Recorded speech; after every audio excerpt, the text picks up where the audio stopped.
Resident Evil, Welcome to Raccoon City, is directed by Johan Roberts. And as always, slight spoilers, but not the ending. Resident Evil, Welcome to Raccoon City. I was really looking forward to this movie and had high expectations because the director, Johan Roberts, he promised a movie that's true to the games, specifically parts 1 and 2. And the fact that he claims to be a fan of the games and have played them back in the day made me lose my shit.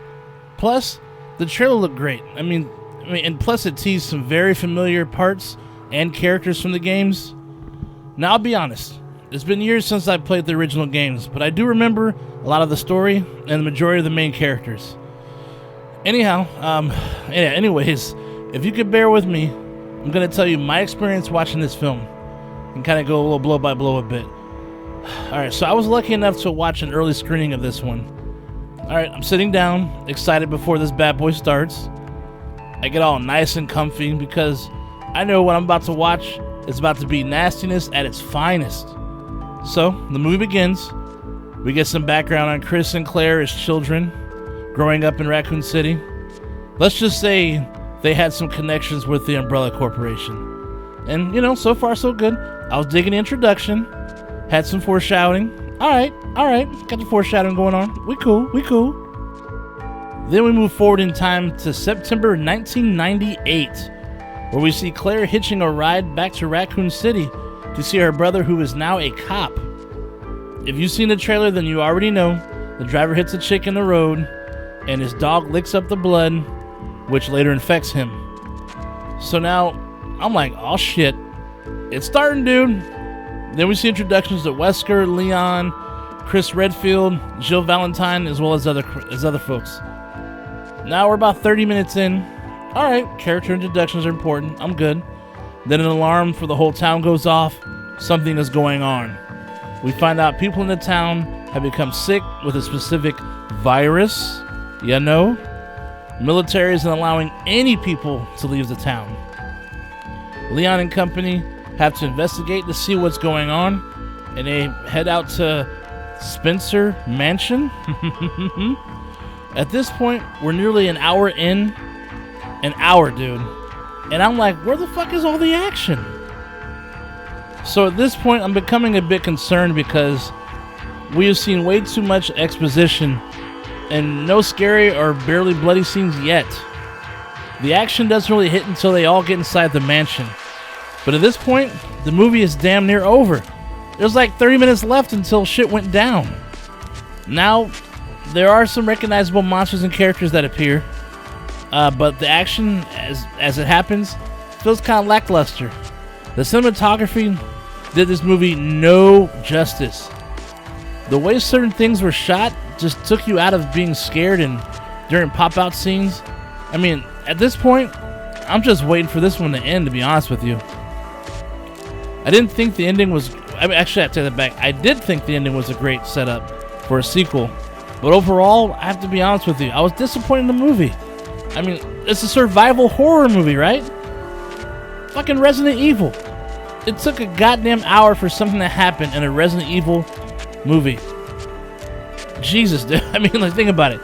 If there's one compliment I'll give the 2002 one back in the day is it had plenty of action and scares, though. That's for damn sure. Originally, I thought the casting was okay for this recent movie, but honestly, some people worked while others didn't. I'll give you a prime example. I know certain people like the dude who plays Leon, but honestly, I think he sucked. He was portrayed as a rookie cop who didn't know what he was doing, honestly. Just kind of like, the other characters were so-so, but what killed it the most for me was the first hour of setup. It became a bore after a while. I mean, I'm sitting there thinking to myself, yo, when is this shit gonna kick in? And aside from the crappy cinematography and a long-ass exposition and questionable casting, I feel the biggest issue actually is the story. The focus should have been mainly inside the mansion for the majority of the movie instead. That's where all the action is, but instead they want to really jam down your throat who these characters were. They basically put an entire hour into it. There have been hella animated films games, and past films as well. Most people are privy to who these characters are, so this was kind of a waste of time, to be honest with you, dude. Plus, there's not like that one big scene, that's really memorable. I mean, there were cool scenes, but nothing where I lost my shit and thought, like, you know what, I can't wait to watch this again and see that scene. Nothing really there for that. But I will say, not everything was bad. I thought the music was very reminiscent of the games and gave it that nostalgic feel. And they also added like some clue type scenes. Remember, like in the game where you had to, put some little clues together? They did a little bit of that as well, so I thought that was cool. Some action sequences were cool, but some had shaky camera work, man, that got in the way.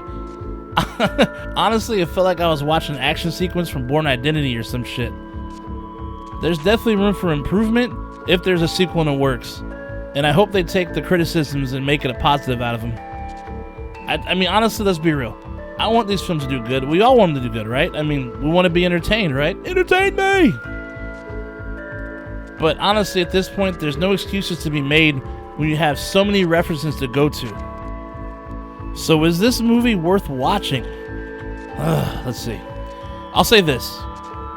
Have patience with this one because it is a slow burn. It takes a while for stuff to kick in. But once it picks up, things do get better. But don't expect a true scary pop-out sequences type of flick. There are some decent violent death sequences though for sure that'll whet your appetite for a bit. And definitely a good setup for a sequel.